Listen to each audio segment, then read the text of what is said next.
चाहूंगी कि चुनाव में वोट देने से पहले आप सोचिएगा 5 साल पहले जो लोग आपके पास आए थे, हाथ जोड़ करके आपसे आपका वोट लेके गए थे, उन्होंने आपके लिए क्या क्या काम किया। हमने देखा पिछले 15 सालों से आपके यहाँ का जो संसद है कल्याण बनर्जी है, और इस पूरे इलाका का चापकानी का सबसे बड़ा जो मुद्दा रहा है वो है जूट मिल का मुद्दा। जो चाटकल बंद हो जाता है, जो जूट मिल बंद हो जाता है। मैं आपसे पूछना चाहूंगी, जब तृणमूल से लोग आएंगे और आपसे बोलेंगे कि हमें वोट दे दीजिए, उनसे पूछिएगा उनका सांसद कल्याण बनर्जी कितने बार संसद के अंदर, पार्लियामेंट के अंदर ये बंद हो जाने वाले कारखाने, ये बंद हो जाने वाले जूट मिल के बारे में एक शब्द उन्होंने इस्तेमाल किया। अब उनसे पूछिएगा कि 15 सालों से जिनको आप लोगों ने वोट दिया, जिनको आप लोगों ने वोट देके जिताया, क्या उन लोगों ने आपका परेशानी, आपका दिक्कत, आपकी कुछ भी दुख दर्द को लेके पार्लियामेंट के अंदर बात किया है कि नहीं किया है? उनसे पूछिएगा। तृणमूल आके अब कह रहा है कि एनआरसी सीए से अगर बचना है, सीए से अगर बचना है तो तृणमूल को वोट देना पड़ेगा। उनसे पूछिएगा जरा, जब सीए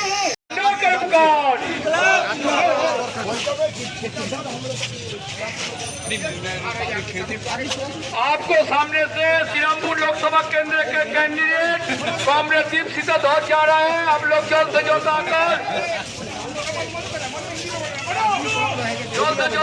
आज ये मिशन को कामयाब बनाए। कांग्रेस दीप सीताधर का तो दिशा में वोट दो, कांग्रेस दीप सीताधर का तो दिशा में वोट दो। लोकसभा श्रीरामपुर लोकसभा केंद्र का कैंडिडेट कांग्रेस दीप सीताधर आपको घर के सामने से जा रहे हैं। आप लोग जल्द से जल्द आकर आज के मिशन को कामयाब बनाए।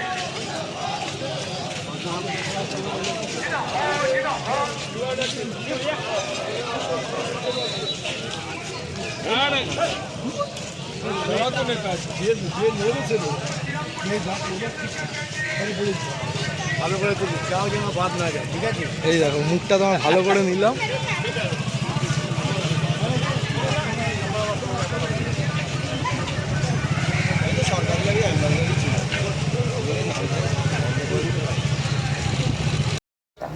কেন্দ্রের সরকার বলছে আপনার জাত ধর্ম, আপনি মন্দিরে যান না মসজিদে যান, তার উপর নির্ভর করবে আপনি দেশের নাগরিক হবেন কি হবেন না। সিটিজেনশিপ অ্যামেন্ডমেন্ট অ্যাক্টের মধ্যে দিয়ে, এনআরসি সি এর মধ্যে দিয়ে প্রতিদিন ওরা আমাদের মধ্যে নতুন করে ভয়, আমার যে দেশ, এই আধুনিক ভারতবর্ষ, সেই ভারতবর্ষের যে ভিত্তি ওরা তলিয়ে দিতে চাইছে। পশ্চিমবঙ্গের বুকে যে সরকার আছে, মমতা ব্যানার্জির সরকার, তৃণমূলের সরকার, সেই সরকারও প্রতিদিন আমার আপনার স্বপ্নকে নষ্ট করার চেষ্টা করছে। যখন 1977 সালে ওই কঠিন সময় বামপন্থীদের উপর ভরসা রেখেছিলেন পশ্চিমবঙ্গের মানুষ, প্রথম আমরা যে কাজ করেছিলাম তা ছিল বর্গা অপারেশন। যে মানুষের হাতে, যে মানুষ ওই খেতে কাজ করেন, যে মানুষ লাঙল দিয়ে ফসল ফলান, অথচ যে মানুষ জমির মালিক হতে পারেন না। आपको घर के सामने से गोरखपुर नेत्री कांग्रेस दीप सीताधर जा रहे हैं। आप लोग भारी मतों से वोट देकर कांग्रेस दीप सीताधर को पार्लियामेंट में भेजिए। कांग्रेस दीप सीताधर आपको घर के सामने से जा रहे हैं। आप लोग हाथ उठाकर अभिनंदन देकर पार्लियामेंट में भेजिए गोरखपुर नेत्री।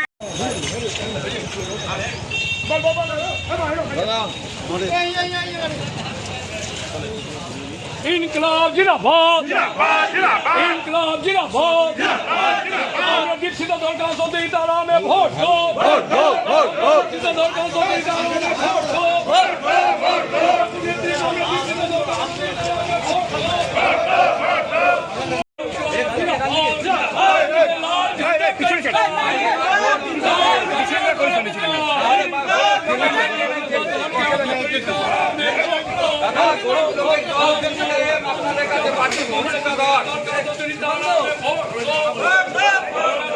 नहीं थे।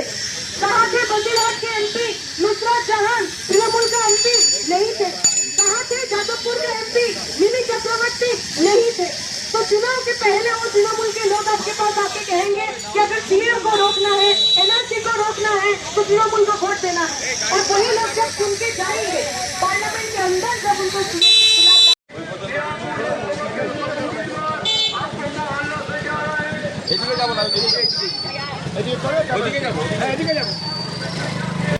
ইনকলাব জিন্দাবাদ কমরেড দীপশিত দল का अरे भाई आगे टर्न ना, आगे टर्न नहीं। कमरेड दीपशित दल का सीताराम में वोट दो। इनकलाब आपको याद होगा अनीश खान हावड़ा के अमता में रहने वाला आदमी था, एक लड़का था, स्टूडेंट था, हमारी तरह स्टूडेंट ऑर्गेनाइजेशन करता था, वो भी एनआरसीसीए के खिलाफ बात करता था, जुलूस में भाग लेता था, माइक पकड़ के एनआरसीसीए आपको बात बोलने सके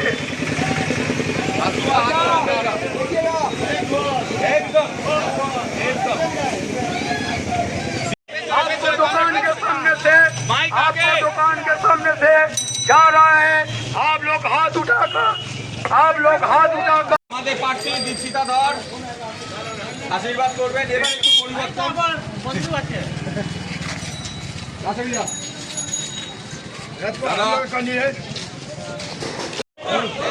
इनकलाब जिंदाबाद डॉक्टर कमरेड दीपशित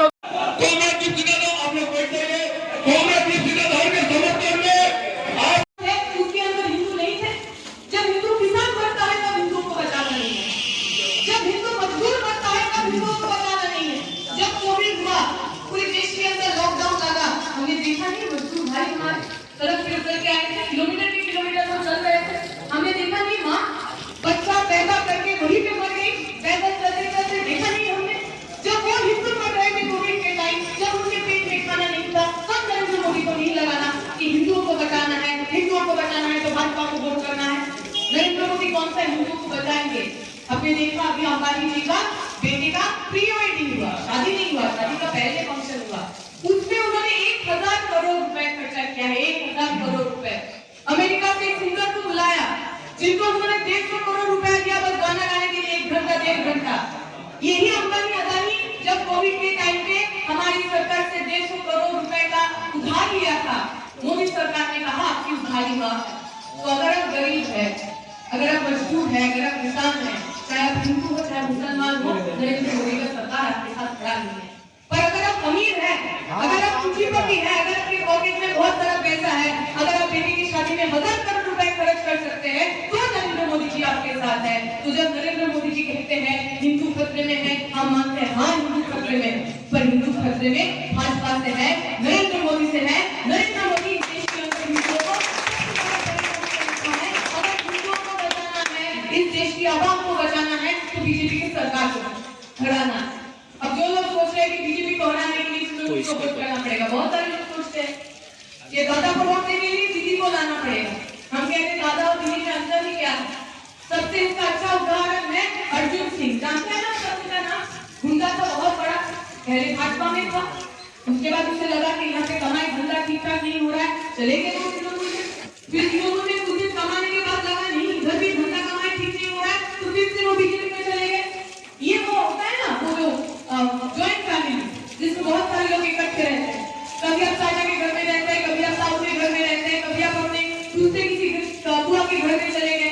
तो तृणमूल बीजेपी से ज्वाइंट फैमिली टाइप का, उनका जब मन होता है वो तृणमूल में जाते हैं, उनका जब मन होता है वो बीजेपी में जाते हैं, उनके अंदर कोई अंतर नहीं है। अगर इन सारे लोगों को, जो लोग चोरी करते हैं, जो लोग घूसखोरी करते हैं, जो लोग आपका पॉकेट करके खुद का जेब भरते हैं, अगर इन सारे लोगों को जेल में डालना है तो लाल झंडे के साथ आपको खड़ा करना पड़ेगा। मैं अपना बात लंबा नहीं करूंगी, कैसे खत्म करना है। अभी जब किसान का लॉन्ग मार्च हो रहा था, उसमें लाल झंडा लेके बहुत सारे लोग चल रहे थे, तो किसान एक उनमें थे जो अयोध्या से आए थे, तो जो मीडिया के दोस्त थे उनसे पूछे कि भाई आपको सभापति और हमारा साथी भाई मजदूर का आवाज इतना कम क्यों हो गया? अभी मजदूर का आवाज देने का समय है, क्योंकि मोदी और ममता उसको आवाज को दबाना। मिल के अंदर चक्कर मजदूर यूनियन जिसकी जो लड़ाई करते हैं, उस लड़ाई सिर्फ मिल के अंदर नहीं, बाहर हमारा परिवार। अगर बाहर मोदी जैसे एक सरकार रहेगा, बंगाल के ममता जैसे एक सरकार रहेगा, तो मिल के अंदर हम भी कुछ नहीं रहेंगे, हमारा परिवार नहीं रहेगा। तो मिल के अंदर जो लाल झंडा हम पकड़ते हैं, मिल के बाहर भी जो उम्मीदवार आपके सामने खड़ा हुआ है, आप देख रहे हैं, ये टीवी में देखने वाला कोई फिल्म आर्टिस्ट नहीं है, एसी घर में बैठने वाला कोई आदमी नहीं है, जिसके अंदर मजदूर के लिए दुख दर्द नहीं होता। यहां का जो एमपी है, कितने बार आए थे आपके सामने? बहुत ऐसे समय आया, चक्कर बंद हो गया, मजदूरी के लिए लड़ाई, पीएफ के लिए लड़ाई, एसआई के लिए लड़ाई, ग्रेजुएटी की लड़ाई, एक बार भी आपका एमपी आपके सामने नहीं आया। जय श्री राम, तुम भी हिंदू और तुम्हारा लड़ाई, तुम्हारा संघर्ष हम साथ चल। जब मेरे घर का बच्चा पैसा ना रहने के कारण स्कूल कॉलेज नहीं जाता था, मैंने देखा नहीं कोई भगवा झंडाधारी को, कोई भाजपा वाले को मेरे पास आके कहते हुए कि भाई तुम भी हिंदू हम भी हिंदू, और तुम्हारा लड़ाई हम लड़ेंगे। मेरी जीना मरने का जो सवाल है, मेरा जिंदा रहने का जो सवाल है, मेरे बच्चों को स्कूल भेजने का जो सवाल है, अगर इस सवाल में, इस लड़ाई में हमारे साथ कोई खड़ा था तो वो लाल झंडा था। इसीलिए मैं लाल झंडा जितने लोग बैठे हैं, हमारा धर्म, हमारा आस्था, हमारा विश्वास वो हमारा, उसमें कोई राजनीतिक दल करना चाहती हूँ। वो कह रहे थे कि जो आपका एमपी है, 15 साल से जो एमपी है, वो आप जैसा नहीं है। बस उनके पास जितना पैसा है, जिंदगी को जीते हैं, वो हमारी जिंदगी नहीं है। मैं जिस परिवार से आती हूँ, मेरे पापा खुद सीआईटी के मेंबर, शालीमार वार्ड बोल के कारखाना था जहाँ पे वो काम करते थे। मैं जब स्कूल पढ़ती थी, मुझे याद है पापा घर में आते थे और मम्मी पापा दोनों लोग बातचीत करते कि अभी कारखाना का हालत ठीक नहीं है, हो सकता है कि लॉकडाउन हो जाए, लॉकआउट हो जाए और कारखाना बंद हो जाए। मैं देखती थी मेरी माँ और मेरे पापा, वो लोग बैठ के गिनते थे कि कहाँ पे कितना सेविंग है, कितना मुझे पढ़ा पाएंगे, मैं कॉलेज तक पढ़ पाऊंगी कि नहीं। और उससे एक बात मैं बहुत ज्यादा सुनती थी, 2-3 नाम मैं बहुत ज्यादा सुनती थी। एक नाम था उसमें सीआईटी, जो कहता था कि मेरा यूनियन हमारे कारखाने के लिए लड़ रहा है, और अगर लाल झंडे का सरकार रहेगा तो मेरा कारखाना बंद नहीं होगा, मेरी बेटी की पढ़ाई नहीं बंद होगी, मेरी बेटी कॉलेज जाएगी। मैं जब आपके पास आई हूँ, मैं आपके परिवार का, जिस तरीके से ट्रेड यूनियन सीआईटी आपका परिवार है, जिस तरीके से सीआईटी रहने के कारण आपका ये कारखाना चलता है, आपका जूट मिल चलता है, आपका वर्कर चलता है, उसी तरीके से सीआईटी था। इसलिए मेरे पापा का, मेरे बाप का भी कारखाना चला।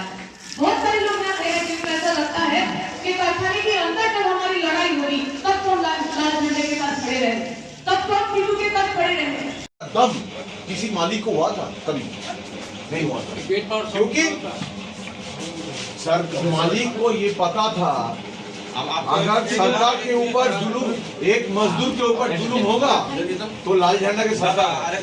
और आज आदमी ये जो फैमिली जो जुटा है सिर्फ इनका चलती है, इसलिए ये हर आदमी को रोजी रोटी दिया है, हर आदमी को रोजी रोटी दिया है, यही तो काम है हमारा। और आज भी आदमी इनका लोग के साथ में है। बस অনেক লোক আমি এইটা আমি মৃত্যু কথা বলবো সব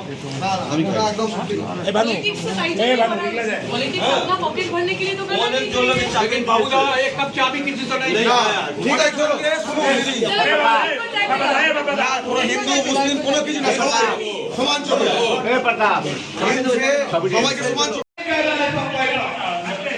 आज ₹200, कल ₹240, लेकिन हम लोग के जो रिचार्ज मालिक लोग करते हैं चटकल का मालिक लोग जो आज भटका हम लोग के चार्ज पूरे करते हैं, उसको ये बात में हम लोग के मजदूरी मिलना चाहिए, वो मजदूरी देता वापस कीजिए।